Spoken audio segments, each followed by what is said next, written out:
বাংলাদেশে কোটা সংস্কার আন্দোলন নিয়ন্ত্রণে দেশটিতে কারফিউ জারি করে সেনা মোতায়েন করেছে দেশটির সরকার। শুক্রবার রাত থেকে এই কারফিউ কার্যকর হওয়ার পর জনসাধারণের চলাচল নিয়ন্ত্রিত হলেও থেমেছিল না সহিংসতা। পরিস্থিতি নিয়ন্ত্রণে কারফিউ সময় আরও বাড়ানো হয়েছে। বাংলাদেশ সময় শনিবার রাতে আইনশৃঙ্খলা সংক্রান্ত একটি বৈঠকের পর স্বরাষ্ট্রমন্ত্রী আসাদুজ্জামান খান কামাল সাংবাদিকদের জানিয়েছেন, রবিবার বিকেল ৩টা পর্যন্ত কারফিউ থাকবে। ৩টা থেকে বিকেল ৫টা পর্যন্ত ২ ঘণ্টা বিরতি থাকবে। এরপর পরবর্তী নির্দেশ না দেয়া পর্যন্ত আবারও কারফিউ চলবে। তবে এই কারফিউর মধ্যেই সুপ্রিম কোর্টে কোটা পুনর্বহাল করে হাইকোর্টের রায়ের বিরুদ্ধে করা লিভ টু আপিলের শুনানি অনুষ্ঠিত হবে। এদিকে কারফিউ চলাকালীন বিভিন্ন এলাকায় রাস্তাঘাটে মানুষের উপস্থিতি স্বাভাবিকের চেয়ে অনেক কম দেখা গেছে।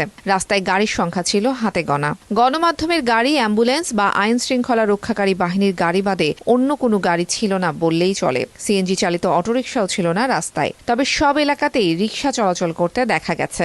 সব যানবাহন থামিয়ে যাচাই করার পাশাপাশি রিকশা ও গাড়ির যাত্রীদের পরিচয়পত্র যাচাই করতে দেখা গেছে সেনা সদস্যদের। তাহিয়া রুবাইয়াত, অপলা, টিভিএন 24।